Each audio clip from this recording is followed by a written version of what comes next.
Thokozani-ke ngani zakwethu, uyanibingelela umkhulu wasemakhosini endaba esixoxa ngofakazi. Nginibingelela nje namhlanje, nginiphathele inyanga kwethu lapha umkhulu uMayeza. Mina-ke ngethemba ukuthi-ke niyangazi, akukho nanokuthi ngi-introduce. Kusenesikhathi-ke ngixolise nje ukuba kuthatha isikhathi ukuthi umuntu sikhiphe amavidiyo athanda ukuthi abe semqoka. Maningi asazoqhamuka, siyalungiselela nangonyaka ozayo. Ngicela kumkhulu uMayeza aka-introduce naye akazisho nje ukuthi ungubani, uhlalaphi, bese eyasho-ke njengomkhulu ukuthi abingelele nje. Bingelela. Emakhosini-ke iy'ngane zakwethu, umkhulu Mayeza-ke lona-ke uvula kuvaliwe unjenela womsana umakhenikha wehlosi. Mina-ke iy'ngane zakwethu-ke hhayi ngitholakala khona-ke lana-ke ey'nkaleni zakaMashu khona nje la kaBhili. Okunye-ke imininingwane-ke nizoyithola-ke ngasekugcineni-ke kwevidiyo. Namhlanje-ke uthe umkhulu uma engibiza ngathi hayi mkhulu, ake sibuke nasi isihloko esisemqoka. Uthi uyaphuma emgaqweni nasi isangoma, uthi ujike khona nangumuntu ogqoka amabhayi ezangoma. Namhlanje-ke nje sizokhuluma-ke ngembangela yalokho ukuthi ngoba siqhamuka namhlanje seziningi kangaka izangoma, into wena mkhulu isuka ilokho nje nami ngikuphathele kona mkhulu kanye nababukeli bakho. Yebo mngani, cha, mkhulu, ake sihlale nje phezu kodaba-ke sibheke ukuthi kahle kahle noma before-ke sihlale phezu kodaba, umkhulu uthi ungunjiniyela womsamo, ukusho uyazazi. Ngifuna ukuthi bathi noma bezazi sithi masiqeda sikhuluma la inkulumo nabantu bazi ukuthi umkhulu uMayeza izona ziphi izinto ajwayele ukuthi noma athi nje generally speaking uyakwazi ukuzelapha for sure. Nje uma befika esigodlweni bazoyithola, ngenzela ukuthi sithi siqhubeka nevidiyo sibe sazi ukuthi lokhuzana update nje lokho nje okwazi ngathi uzozubale konke mkhulu. Okay. Lokho kubala. Wena mkhulu ngoba nje sithi unjiniyela womsamo, uvula kuvaliwe ngoba into zakho mayivalekile siyayivula. Uthi wena nganya kwethu uma unesimo mhlawumbe ongasiqondi ngesimo sakini, siyakucacisela isimo sasekhaya, isimo samaphupho, uhambo kumele ulithathe siyakucacisela lapho. Uma futhi-ke nakhona-ke hhayi ufuna i-promotion emsebenzini wethu, emsebenzini promotion. Inyuka futhi nemali, hhayi ukuthi kuningi isikhundla kuphela nokunye-ke ngizengicela mkhulu. Okay-ke Makhosi, umkhulu omunye ubuze engithanda ukubuza ukuthi umkhulu-ke bazothanda ukwazi abantu ukuthi ikakhulukazi nje la kule YouTube channel yami uhlangane nomkhulu. Bakwethu nginilethele umuntu nami engimaziyo, amagalelo akhe nengimaziyo. Umkhulu Mayeza angazi kodwa ukuthi ake ngamkhulumeli, ngizwe kuyena ukuthi umkhulu Mayeza uyathwasisa, wenze njani lokho kufanele nikwazi ukuze uzokwazi ukuthi uhamba afikephi nasesithunyweni uyafika yini. Ngeke ngibuze ngazi ukuthi nizoba nayo, kodwa-ke senizoyibuza-ke kuyena uma senimfonela-ke efonini. Okwamanje-ake sihlale phezu kodaba esihlokweni size ngalo. Kahle kahle isimo la masibheka ezangomeni, why nibona esikhathini esiningi sekunezangoma eziningi kangaka emhlabeni, ilowo nalowo nje ukuthi uyaqhamuka. Ngokwami ukubona nangokwami ukwazi, kukhona abantu esengibona ukuthi badevelophe lento ekuthiwa ukuthanda into yobungoma. Ilento abathi uyithanda. Kukhona abantu osebenza ngoba nakho behalela bebona isimo esenziwayo noma bebona inyanga edumile nezangoma edumile, betshela ukuthi kunemali ngomeni noma kunjani njani. Izona zinto engiyaye ngiyibuke nje abanananingi, phecelezi nje uma ngathi ngiyaxoxa kunabantu abaye befikela kumina kumkhulu, ubone ukuthi umuntu ufika ngoba elangazelela ukuthi ayenze lento, hhayi ngoba imembethe kahle kahle noma sekushaya isikhathi sokuthi ayisebenze. Angazi kumkhulu, akubeke nawe ngesingawe-ke sizwe ukuthi umkhulu uyibona kanjani lolu daba. kona lapho uqinisile wena mkhulu. Uyabona uzongibona nje mina-ke sengihamba sengiyemgidini sengigqokile ngimuhle. Ubone ukuthi hayi bo sasaqoka kahle isangoma. Bese nawe lento uyayithanda uyilangazelele lento.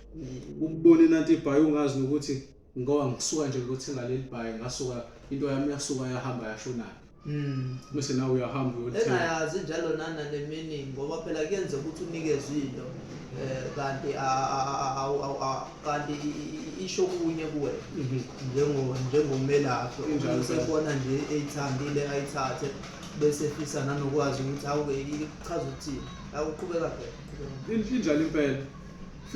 Ufika lithatha umkhulu leli bhayi ngoba vele kuthiwa umzukulu uphuthuma salidinga leli bhayi. Vele saseliqoka. Wena musubona kukuhle. Bese wena uyahamba uyaphi uya ku Facebook usuyothwasa ku Facebook. Phela abantu abaningi ngeke sikukhulume amanga. Abantu abaningi bathwasile ku Facebook. Baqale baze baphothule bethwase ku Facebook. Umuntu ngesimo sokuthi useyaphupha nje edlule eduze kwamanzi. Lo muntu hayi sekumele ngihambe ngiyothwasa.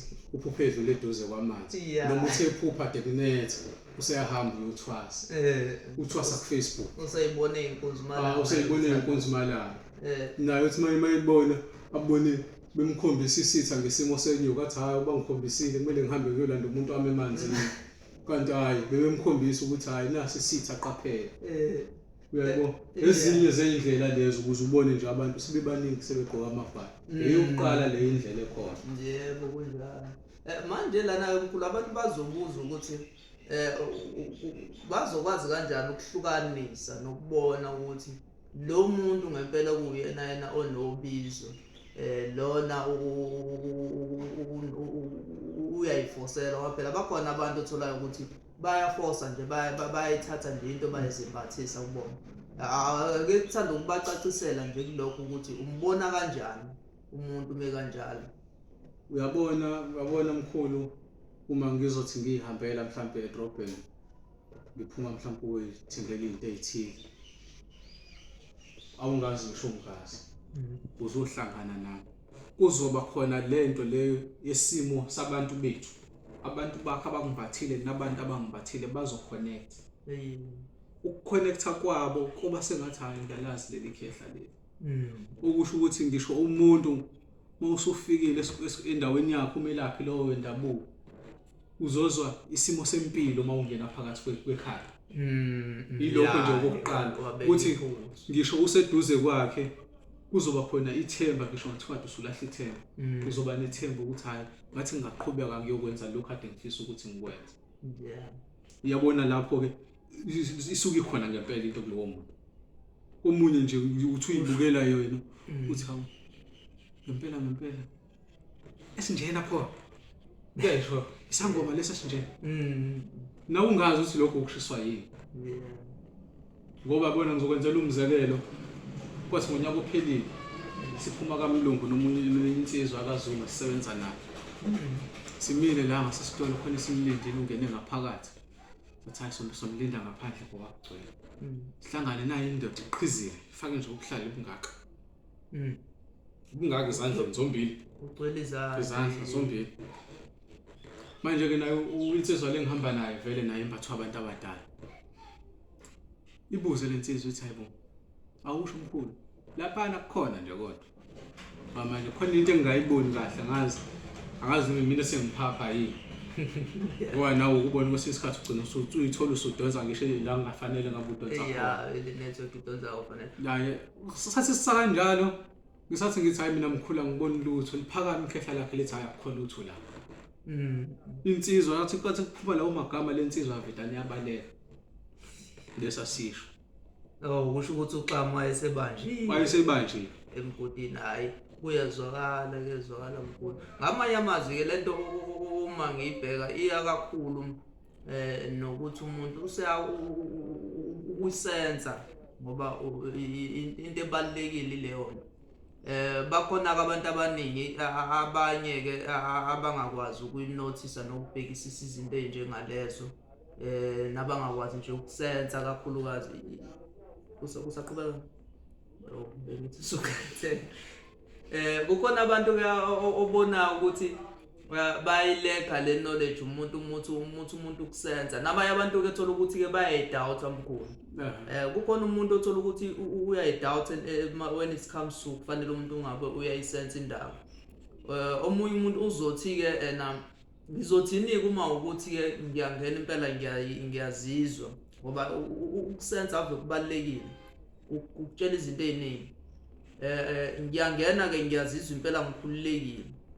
Kodwa manje ke sekwaba khona nezinyanga zawo lethola ukuthi zikudonse ngezinto ezithize ukuthi yini ngalokho uzokwazi kanjani ukuthola ukuthi lento uzokhululwa idlozi ngempela noma uzokhululwa isimo samandla emvelo ngokweqiniso. Yabona ezinye izinto enjengalo kodwa ke ngicabanga ukuthi into ejulile leyo engiyaye ngithi mina umuntu uyayizwa ngaphakathi kuyena nesidala sakhe umuntu siyakwazi ukumtshela. Njoba ekhuluma nje wonke umuntu udale ukuthi ayisense lento asuke eyisenza but ke yabona ingakho omkhulu kwesinye isikhathi into ebalekile masithi ngiyaphuma ngiza kamkhulu uMakhosi ngizohlola. Ngoba ngizohlola ngisihloleli mina kuphela kodwa ngihlolela nalabantu abangiphathile. Ngihamba nabe kumele ngiqale ngibeke indaba emsamo. Ukuthi ngoba ngiphuma la ekhaya kaMaheza ngiya kamkhulu uMakhosi, umkhulu wasemakhosini. Ngifisa ukuthi indaba niyixoxe naye. Kodwa yinini engizombona ukuthi unjani. Uma ukuthi ufanele ukuthi ngixoxe naye noyixoxa naye indaba nikhulume zonke izombuluko. Ukuze yonke into ifike kuthi nakhona uma ufika kumkhulu uzohlola yonke into ifike ihlangane kanje. Even ngisho uzokwelashwa. Ngisho uzokwelashwa ngisho kuthiwa mhlambe hayi ukuthi uzohlola kumkhulu mhlambe kumkhulu uthi hayi mkhulu awungihlanganisele nje umuthi othile engizofika ngihambe ngowusebenzisa. Uthi umkhulu manje sekunikezele lo muthi ungavedani udumele noma isiwasho leso sidumele uma usuyasebenzisa. Sibike emsana wakini nawe uthi hayi nakho ke ngihambile ke ngabuya ke nakho ngibuya nakho kusibani uthe usibani ngenza kanje ake nihlale ke nubheke ke nibone ukuthi uright yini ukuthi singawusebenzisa thina. Wabeka indaba ebalekile. Wabeka indaba ebaleke kakhulu la yokuthi umuntu kubalekile ukuthi a communicate noma abike naye esidalweni sakhe. Ezinye izinto ke ngicabanga ukuthi ziyadinga izinto eziningi nje in fact ziyadinga ukusho ukuthi nalokho umkhulu akusho kuyisixazululo esikhulu futhi mina asike esinye ngiyaye ngisibone. Unless ke kuthiwa ke mhlasimbe Nkosi yami nomsamo wakho ufile usungathandazeka nakumdali nazo zonke indlela ukuthi ziningi ezinye indlela ongayithola ufuna iadvice ukuthi wenze njani kumuntu mangabe ke uthola ukuthi ke emsamo awulungile noma kuyizinto kanjalo. Ke siqhubeke omkhulu lana naletho ukuthi manje lana kulabantu othola ukuthi njengoba izangoma sezagcwala kangaka. Uthola ukuthi khona nezimfunda maphela kulesikhathi samanje awusakwazi ukuhlukanisa phakathi komuntu osuke ephiwe nje ukuthi mhlasimbe ayiphathele amakhambi ngendlela yakhe thizeni. Usubona wonke umuntu ugijimela ufuna ukuthwasa abanye bafaka ubuhlalo nje bengakaze baze bagcotshe bengazi nanokuthi kwenziwa kanjani. Baningi abanye babone bembatha nje izingwe umuntu akazi nanokuthi ifaka kwenze njani. Kuyaba uba nezinkinga empilweni yakhe uba nayo yonke into bese uthola ukuthi sebegijimela njalo ukuhamba beyothwala ungavela umuntu uthathe into ivele ingekho kuyena wayisondeza kuyena ngaphakathi. Awukuthi ukunaba kabanzi kube ucacisele nje abantu ukuthi uqhubeke nje kabanzi nale topic inkulu. Yabona mkhulu into yokuqala la ifike ilahleke khona usibona abantu usethwasi usefaka ubuhlalo umuntu. Yabona mina lokuhlale engibufakile kumina kungaba nenye inkulumo uthi phezulu kwesimo sakho omkhulu kube nenye inkulumo. So mina ngike ngingathanda ukuthi hayi ngoba ufaka ubuhlalo nje kushuthi kukanje lokho kwakhona edlozi la akungidingi mina ngoba ngibufakile ubuhlalo ngiyazi ukuthi hayi usibani wathi angifakele ubuhlalo lobu ulayile likhehle lithile lathi ngitholele ubuhlalo yathi ngilitholele leli bhayi kodwa mangililandela leli khehla leli khehla lalenza ukuthi nokuthi uyabona into la sifike siyimoshe khona siyimosha ngokuthi yonke into sifuna ukuyigeneralize wayehlala esikhongosini ukungena nje emlonyeni sengibe nabantu abaningi kade ngithi lento kuzoba ivideo bengizoyishaya kodwa eceleni abantu ingane zakwethu cishe umkhuluma yazi uhlale kuleli phuzu engihlezi ngilibuka angeke ngikwazi ukuchazela ijazi lakho lesiprofeti ukuthi lichaza ukuthini angeke umuntu akwazi ukuchazela yonke into yakho sokuyinikiwe ngoba kunesizathu sokunikezwe sona angeke ngize ngazi yonke into enikiwe abantu baqhamuka namajazi asuke izinhlobonhlobo amabhayi nami engakaze ngalibona kwasemandulo la kuphi angeke ngize ngikwazi ukuchazela sengisho lokulabo sobe bengena ku comment section umuntu abuza ukuthi mkhulu uchaza ukuthini ibhayi eliblue nelihlaza ngapha elibomvu nokunjani nokuyelo laze lafaka ama trimming angazi buza abantu abasuke bekunikezile bakukhombisa leyo nto and futhi ungajahi umuntu ujaha ukuthi wazi noma ujaha ukuthi usheshe wazi ezinye izinto ayiqhamuki ngaleso sikhathi impendulo iyayithatha isikhathi ukuthi ivele asibuyele nesihlokweni yabona mkhulu uma sikhuluma ngobuningi bezangoma mkhulu kwathi kufika labo ndlebe esikhanyilana bafika nje la eSouth Africa sinendlela yokwenza sinesiko impilo esihamba ngayo sinabantu ababebizwa ngezanusi okuyibona omakhosi okuyibona othokoza babebizwa ngezanusi okuyibona la ukuthi makuthiwa isimo sihambi kahle ekhaya siyahamba siyakubona basihlolela kanti phakathi kwekhaya nekhaya okwakuhlalwa ngezizwe kwakhona sothi mhlawumbe kuleli isigodi sonke lesi isigodi sakomayeza lengaphesheya womthembu kanjani umuzi nomuzi unomuntu wakhona it's either unomprofeti khona phakathi kwalelo khaya kunesangoma noma kunenyanga kunjalo qinisile kwathi ke mabefika ondlebe esikhanyilanga babona ukuthi hayibo nangu umprofeti nasi isangoma lo muntu ukwazi ukukhuluma ngento ezokwenzeka kusasa noma ngonyaka ozayo sizombamba kanjani lo muntu lo ngoba manje sifuna ukuzophatha thina la uma sizophatha lana asikwazi ukuthi simphathe yena ngoba ukwazi ukubona lezi zinto thina esingaboni lezi zinto ezingambulelekile kuthina kwase kufika esimeni sokuthi ke wena mkhulu siyakuvala inkomo sakuthola wenza lento siyakubulala kwazi kwathiwa ubungoma i-witchcraft ngolimi lasemzini kwaze kwathiwa i-witchcraft ngobani kwenziwa into emngomeni kwenzeka lento lena engaphezulu kwamandla ukuthi ngithi mangihleli nawe mase ngiyakubonela ethi mawungase uthatha u1 no2 no2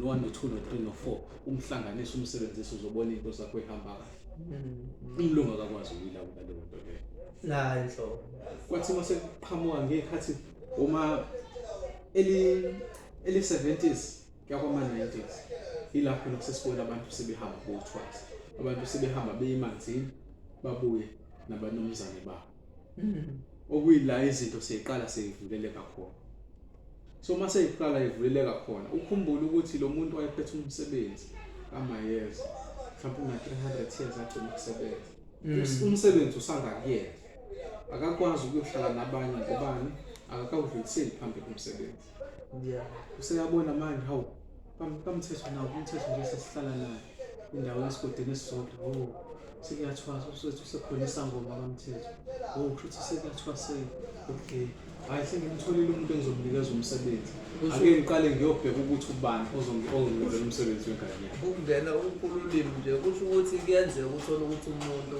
afike ezobheka emakhosini amakhosi amtshele noma umthandazi amtshele kunomuntu ongenile okanje aphike ukuthi asikaze saba khona isangoma ekhaya osho ngoba it's been kunesikhathi kwagcina ukubonakala umuntu osebenzayo ekhaya injalo impela nanokuthi phela abanye abantu baye bengakwazi ukuqonda ezintweni kamoya that's why kuqala abantu baqala babethi izangoma abantu bamanye ngoba babengayiqondi indlela eyikhuluma ngayo ayikhuluma sikhulume into ngisho nengale babengaqonda ukuthi kuqala izangoma okuyizona abantu abayaba prophet ngoba igama elithi prophet lifike manje selifika noma iBhayibheli nenkolo kahle izangoma okuyizona abaprofeti baqala ngakho kuthiwa isanusi yabona uzothi phela ngithi mawufika kumina mkhulu uzohlola ukuthi mina ngibona isimo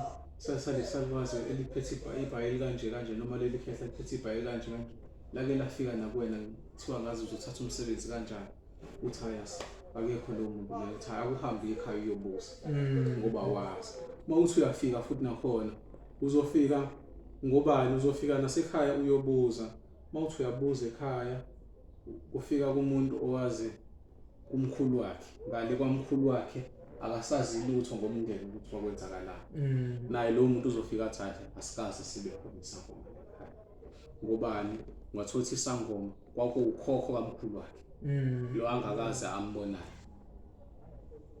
so esimini sikanjalo wena mkhulu kuye kube kuhle ukuthi hayi sithatha nesibize lona uzoyikhulumela uqinisile phela kungaze kuthiwa umayeza lapha benomkhulu makhosi babhula mama bathi la ekhaya khona izangoma la ekhaya sikaze sibe khona isangoma usibone nje la ekhaya sindisiwe kanti umuntu balekele izinto hayi ke lokho kwangelinye ilanga lo ngelinye ilanga leyo mkhulu engicabanga ukuthi ke nganza ukuthi ngiyacabanga ukuthi kuyezwakala kubantu abaningi ukuthi isizathu esenza ukuthi kugcwale abantu abaningi abayizangoma esikhathini samanje mostly okwenza ukuthi nabantu bengabe besathemba lutho ezangomeni uthola ukuthi and futhi lento isikhathi esiningi uthola ukuthi isidiceleli lisehlisile isithunzi sabangoma bakhona abanye uthola ukuthi ufuna nje ukuba isangoma ngoba ebone inyanga thizeni ukuthi hayi engathithi yenza imali ngokwenza lento nami ake ngizama ukuyenza kunjalo impela uzothi umusuthi uyaqhathanisa uthi hawu umayeza uyisangoma indaba yini engenayo imali kodwa nje nange lapha ku Facebook usibanibani odumile unemali mawuthi uyafika khona uthiwa sesa-150,000 uthi uyafika ngapho umayeza mhlawumbe umayeza uthiwa ngemali ngaphansi ngisho kwa-20,000 usuthi hayi alikho idlozi lapho umayeza idlozi lapha ku-150,000 usuyafika ngoba vele uhambe uhaha ubuhle nokuthi laphana khona imali usuke usazi kwayo ufike likushaya lithi hayi thina siyifuna ngale mpande sifuna nayo impande ehle omayeza iyona esiyidingayo yabo usuyashayeka kanti uthola ukuthi mhlawumbe ngoba umlandela lapha phezulu yena hayi ngoba eyisangoma yena uyinyanga kumele siphinde understand umehluko phakathi kwesangoma nenyanga kukhona umuntu oyinyanga nje kwaphela kube khona isangoma umuntu ophethe ubungoma uphethe lobunyanga ongeke futhi uzobenze ukuthi uphethe wonke uyabhula ngapha uyalapha inyanga iyalapha kuphela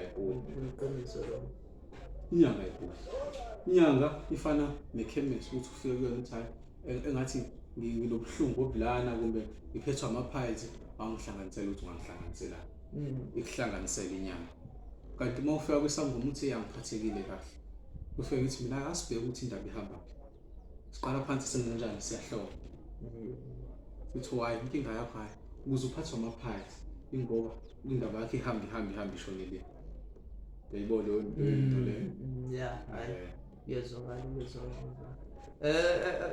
abantu ke ngiyacabanga ukuthi ke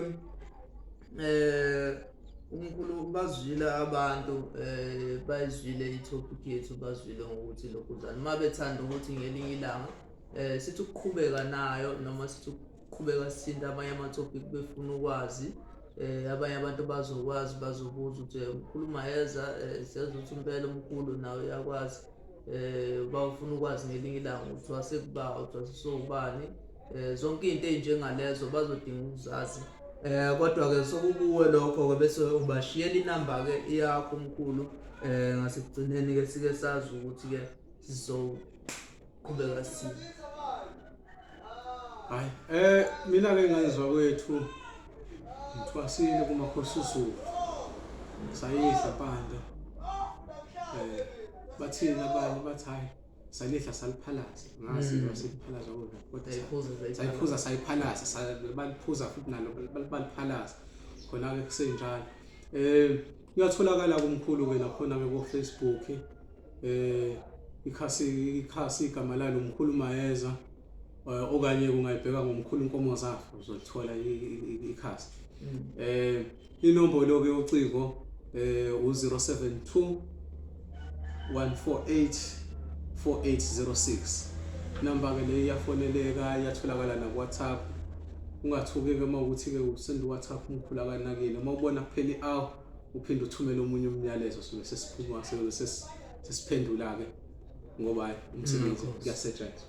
Makhosi ubaphindele inamba kwenzela ukuthi khona lo ongezwanga kahle akwazi ukuphinda uzwe nasekhasini lapha usho ukuthi ikhasi liphi la umkhulu bekakuthola khona. Ubaphindele nje kuleyo ndima kuphela bese ke siyavalelisa nathi. Right, i-page ku Facebook umkhulu Mayeza i-username yakhona @umkhulu inkomo zakho. Kuzothi ke inombolo yocingo u072 148 4806. Okay, ngenza ukuthi Thokozani ke siyabonga ke. Ngiyacabanga ukuthi okwanamhlanje sizamele nathi ukukhipha lokho sikwazi ukukhipha noma ukubeka ngendlela yethu sibeke ngayo nomkhulu Mayeza. Eyami ke inamba ngiyithemba engenza ukuthi abantu basazi u072 887 1995. Ila umuntu ozongithola khona uyafona uya-WhatsApp. Njengoba eshilo umkhulu Mayeza umuntu kamoya uyisango macabandla kuyenza ukuthi kuthatha isikhathi nje ukuthi umuntu ophenduleke ku-WhatsApp wakho. Kulabo abathanda ku-WhatsApp bayeke abantu ngosiyami ukusend i-message. Ngeke ngadibana nenkinga umuntu la ovana send i-message umkhulu ucela ukuhlola uzophendula ubani ngasiphi isikhathi uzocela ukuhlola nge-message. Fona noma ufike esigodlweni kumkhulu ngoba lokho kusuke kukhombisa enye sign le ye-mindset kuwena umuntu. Asibonga ingane zakwethu umkhulu wasemakhosini lo ndaba enhle xa ngofakazi. Hamba nomkhulu Mayeza uyobonana ngelinye ilanga. Thokozani.